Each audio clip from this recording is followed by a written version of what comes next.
thank you very much for that introduction. I didn't quite get much of it, but I'll switch back over to my mother tongue, and hopefully you'll be able to keep along despite the Irish accent. So, yeah, today I was going to speak about our VSCALAR private cloud appliance, which is built on top of OpenStack. So we've been working on this product for the last couple of years, and it's kind of been spun out from the Boston group and organization.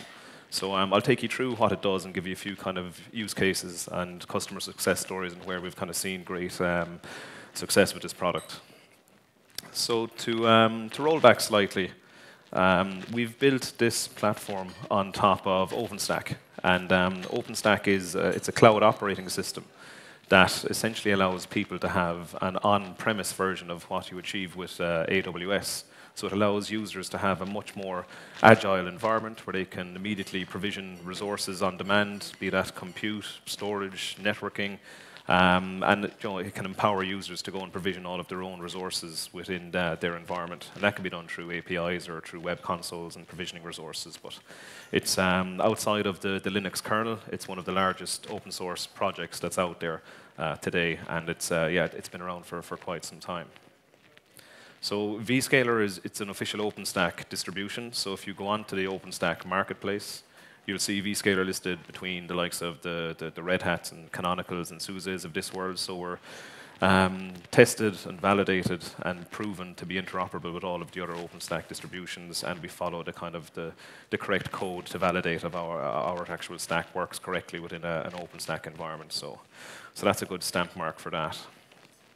To give you a little feel for kind of where it's come from, so my own background is in, I was a researcher in artificial intelligence many, many moons ago and have worked in the high-performance computing domain for the last 15 years or so. And this project initially came about back in 2012 because we had a high-performance computing customer that came to us and asked if we'd be able to augment their existing cluster with a self-service research capability to augment their system. And it took us a while back then to work with this customer to actually get OpenStack to work and to integrate and to be stable. It was quite, I guess, an immature package back at that time frame. And we learned a lot through it. So to make it stable, to make it perform, it takes a lot of engineering effort and a lot of know-how to ensure that you can run it in a production environment. So once we'd done that initial engagement, we then spoke about it with a number of other customers. And we kind of quickly realized that there's actually quite a demand out there for this very high-performance, agile cloud environment that can allow everything from research to containers to big data. So in the last kind of year or two, we've just packaged all of that up, made it an official product, and we're continuing to grow our customer base, and we're able to provide solutions now across a range of verticals, not just in HPC, but across automotive, finance, media, and autonomous vehicles and engineering as well. So what's this product actually solving? So I think if you take a look at what traditional IT is, there's very much a kind of a manual effort towards managing separate silos of resources within organizations.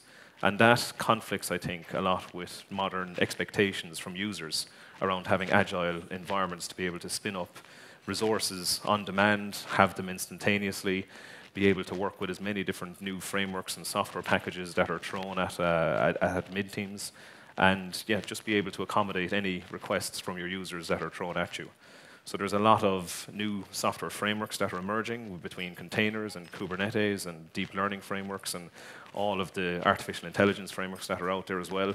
That's putting quite a challenge on administration teams to be able to provision services for their users in an appropriate time frame. So how can we build all of this capability into what the expectations and challenges are around today's modern IT service?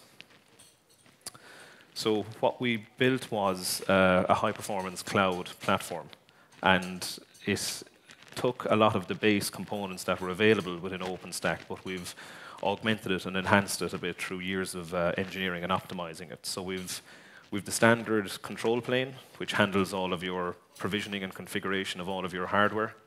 That's backed by parallel storage pools. We've taken a storage platform we've OEM'd from the Cobite guys, which is a parallel file system, but can also integrate with OpenStack as well, so we can provide very, very high-speed performance, parallel throughput into the storage. but also allow that to be interacted with via S3 object interfaces, NFS interfaces, so it can still speak with existing storage infrastructure without having to fully migrate people away. Over the last number of years as well, we've built a number of application-specific services as well. So we've got all of the deep learning frameworks integrated and optimized on top of the platform. So if you look at the TensorFlow, Tiano, Caffe, all those kind of regular frameworks, they can be deployed from our application portal, and they're automatically optimized to be used with high-performance GPUs as well. So be it P100 or V100, all of the libraries are integrated and optimized to run and leverage all of those. We've recently added virtual GPU capability as well. So this was something that's been missing from Linux for the last number of years, and something that VMware and Hyper-V had as a unique sort of solution. So we've been able to integrate that with one of the recent releases of the kernel and the NVIDIA Grid software. And that, again, it just broadens the usability of the platform. We can now support VDI, workstations, and in a couple of user environments we've worked with in universities, they're actually now able to facilitate 30, 60 users within a course training and learning on deep learning algorithms. I think the rain has come. Thank you. You're making it feel like I'm back home in Ireland, so that's a nice touch. Very welcoming.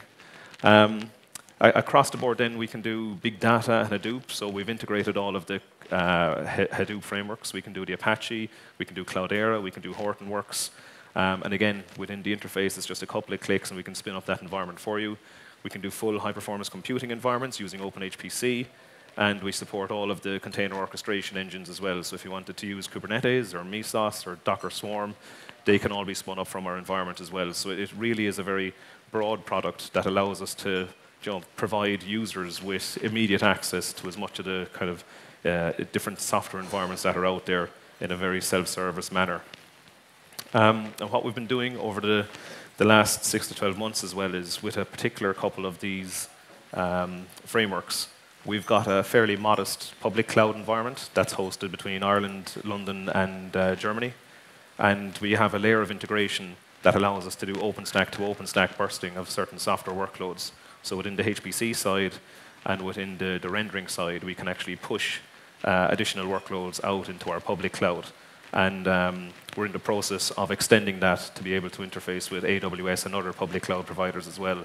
So as well as being able to provide you with just a private cloud platform, the software is also able to orchestrate onto other public clouds as well to allow you to essentially scale infinitely depending on what your user demands are. So if we kind of step through the VSCALAR architecture diagram, I mean, if you've seen an OpenStack block diagram before, this will probably look fairly familiar to you. But what we've done is at every single stage of this architecture block diagram, we've taken what's available upstream and built and optimized around it.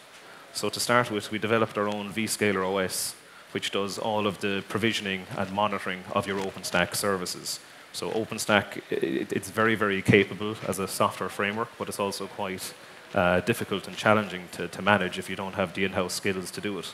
So we've built in a lot of our knowledge from deploying, configuring, and maintaining our OpenStack distribution, and that's built into VSCALAR OS. It's also very tightly integrated with all of the Supermicro products that you see here today. So it will actively and preemptively go and check all the IPMI logs, see if there's any sort of predictive disk failure warnings that are happening, and flag any problems to the administration team to allow them to drain the system, perform whatever administrative action is required, and keep the system healthy and running. After that, we've enhanced the user interface, so all of the HPC, deep learning, AI, containers, they've been layered on top of the standard OpenStack portal as well to make it very, very simple for users who wouldn't necessarily be Linux experts to go and provision these frameworks and start using them fairly immediately. On the security side, so the identity service keystone, if you look at what's available out of the box with OpenStack, it's typically just a username and password combination. And well, that's fine for the majority of environments. We've been working with a couple of tier 1 banks as well where this wasn't appropriate for their secure environment.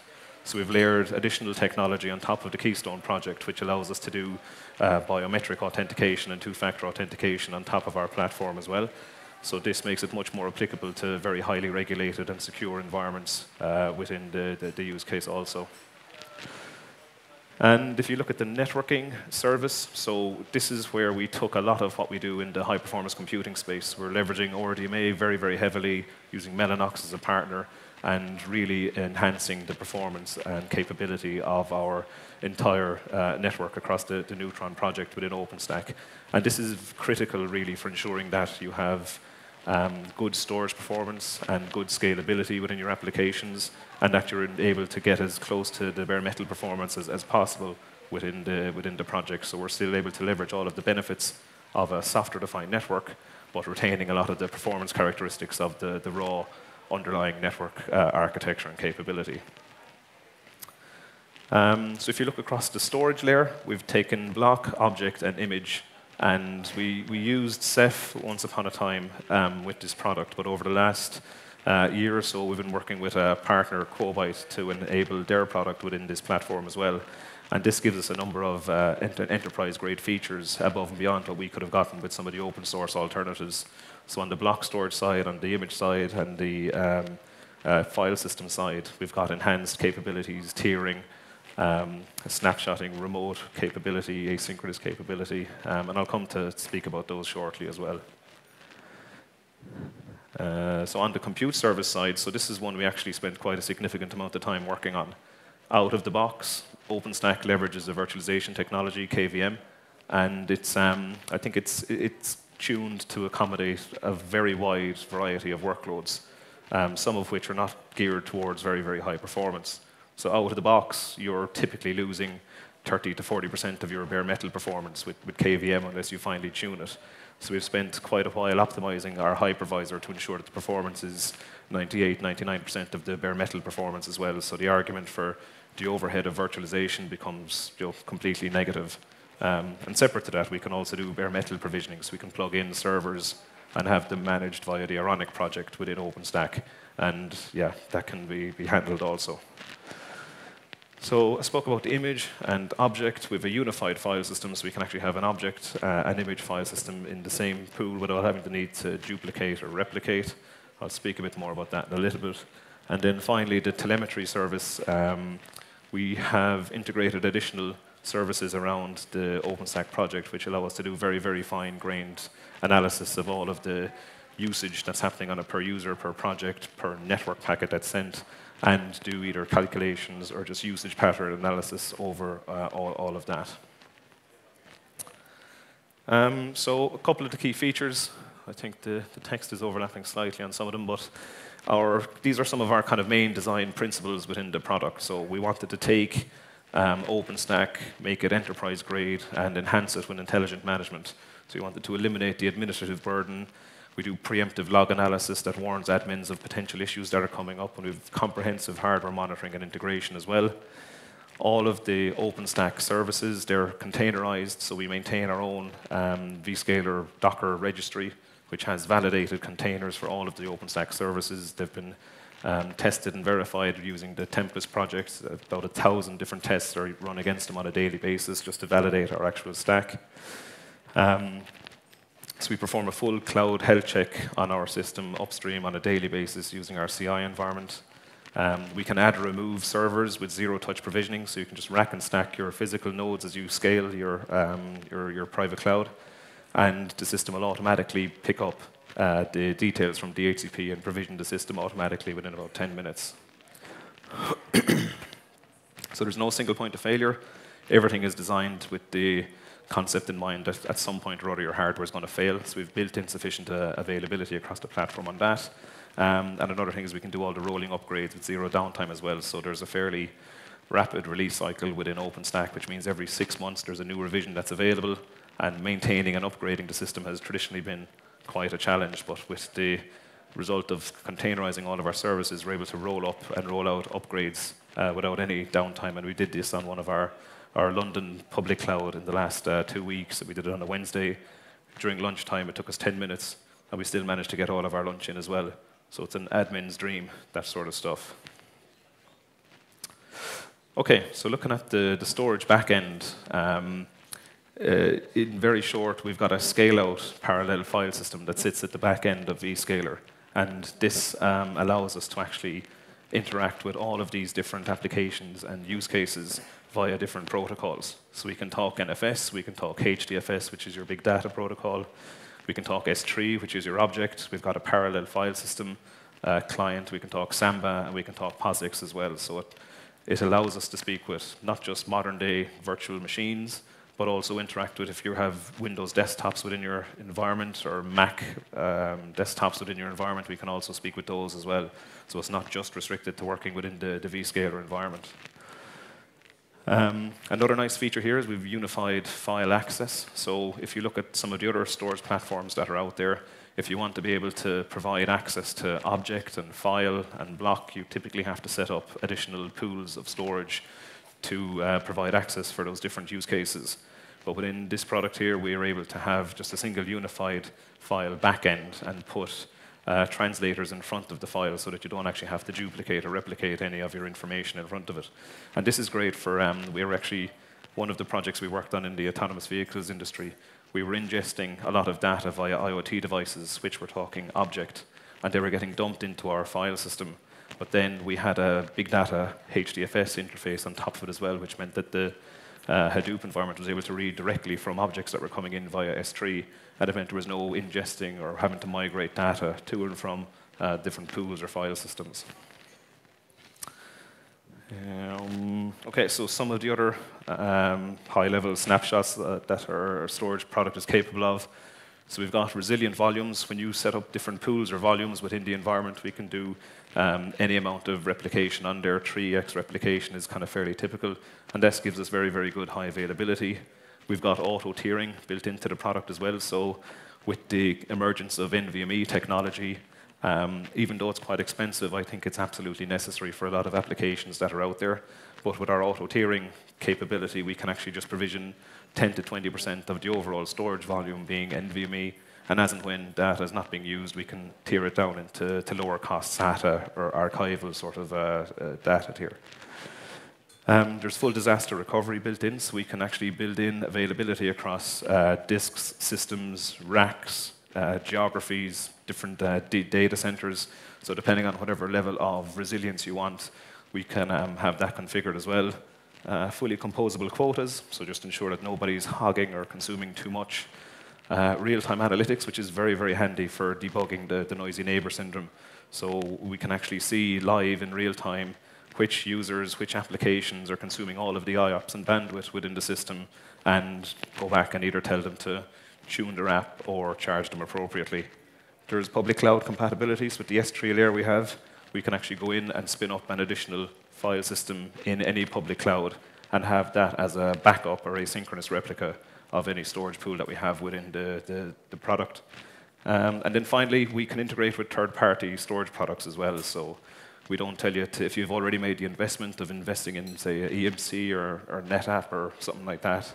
Once there's a Cinder driver available for that storage product, we can integrate with it as well and make that available as a consumable pool of storage within the product. Okay, so just a couple more features. I talk here about device tagging and failure domains. So device tagging is very important for when you have kind of hybrid storage nodes. And this is when you're mixing SSDs, NVMe, SATA drives, SAS drives of different capacity. Once they're integrated with the product, we automatically query them, check them, and tag them so that they can be leveraged within certain pools within the environment. And secondly, then on the failure domains, we can have failure domains across machines, racks, power domains, and different clusters as well. So based on network addresses or whatever kind of location they're set in, yeah, we can ensure that the appropriate level of fault tolerance is in place. So partitioning and isolation, these are excellent features as well. So with partitioning, we can actually guarantee exclusive access to certain subsets of the storage pool to users that want either the level of performance without having to share anything with any other users, or if you had a user who had very, very sensitive information, we can kind of guarantee them individual, unique access to certain drives within the platform, or even dedicated access to full servers if they didn't want to share anything at all. So we can do isolation and partitioning within there as well. Okay, so we can scale out as well. So we've been integrating multi-cloud technology with this platform as well. So if you have a centralized office with perhaps some remote branches, we can have VSCALAR appliances sitting in the remote offices, which can be centrally managed from the central location. So it allows you to scale as required and place resources where they're required, and again, manage them all from a central location. So what have we done in the real world? Okay, so we've been, over the last year and a half, we've been working with a tier 1 bank, and funnily enough, they'd actually tried to implement OpenStack themselves about 3 years ago and failed with a separate partner. They then went and deployed VMware within their environment, I should say as well. This is within the CTO R&D office, and they're responsible for providing services to researchers who are looking into new and emerging technologies that can be then applied to different applications within the banking environment. So yeah, they'd gone from OpenStack to VMware and then back to OpenStack with ourselves. And it was because they'd quite a diverse use case within the bank. They were researching blockchain and investigating how that could be applied to a lot of their financial transactions. They wanted to work with Kubernetes as well and understand the benefits from the containerization and orchestrating all of these. They'd a number of users that were using Cloudera, big data, Hadoop frameworks, and wanted to be able to provision that for their users. And they were starting to evaluate deep learning techniques and algorithms and wanted to be able to do that on top of GPUs. And yeah, there was no other platform out there that was able to provide them with all of this capability. And we were able to give them a scalable infrastructure with high performance everything and allow them to kind of rapidly scale and provision resources as their requirements grew. So it started off as a kind of a 3-month proof of concept initial engagement, and it grew from that into 3 separate zones and now across the bank, where they're actually adding capacity on a monthly basis to each of the individual zones. So it's a great success story, and hopefully one day they'll allow us to mention their name. The next one we've been working on, so with there's been an explosion, I think, in companies that are investing in autonomous vehicle technology. And we've been working with one organization who have been developing capabilities to validate AI algorithms within this environment. And they had 3 separate use cases. Their existing IT environment, they have, on stage 1, they'd obviously cameras attached to a number of devices that were out on the road capturing data. And then that data was being sent out to remote offices across the world. I think they had sites in India and across Europe. And the data was then being sent out, and they had to get people to manually look through every single frame and manually tag the frame to say, this is a traffic light, this is a car, this is a pedestrian. And they were having challenges with that because of the sensitivity of the data, the control of it, and having to ship it around to all of these other kind of contract users to do manual tagging. So for that part of it, we were able to centralize everything that they were doing and provide a remote workstation environment for their end users to dial into. Now, certainly there was challenges around latency from some of the remote environments, but overall they were able to maintain a certain level of use which was suitable for that, and that allowed them to centralize all of their access and keep control on all of the data and restrict which users got access to which segments of it. The second use case was they were starting to test and evaluate writing AI networks to do auto-tagging and auto-detection of objects within the data that was captured. So they had this known set of images where they were able to train the neural nets from the manual tagging, and then they were able to go and optimize the other neural net algorithms that they were using to do object classification as well. And that was because of all of the data being centralized, and because we were able to give them access via a unified file system. So they had objects that were coming in, data being read out for AI algorithms, and data being read out in the Hadoop HDFS interface. We were able to provide them with a unified platform for that. I think that's my 2-minute warning, is it? 5, okay, I'm nearly there.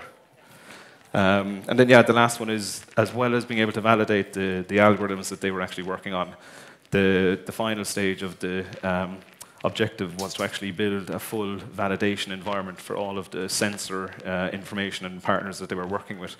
So that required them to be able to scale to a very, very significant size very, very quickly. And that's the phase we're kind of at the moment. And so far, it's been going very, very smooth, because you can imagine going from 5 cars on the road to tens of thousands of cars on the road. The challenges around data acquisition and processing become quite immense. So we've been able to scale as they've been growing with relative ease. So despite the fact that VSCALAR is a private cloud appliance with a fairly modest public cloud, we've actually got a customer who's taken our product and is offering that back out as a public cloud to their customers. So this is a consultancy group that have a kind of a niche use case environment, and they've been able to complement their public cloud by reselling our appliances to their customers as well, and kind of tying them in with their public cloud. So that's another nice use case.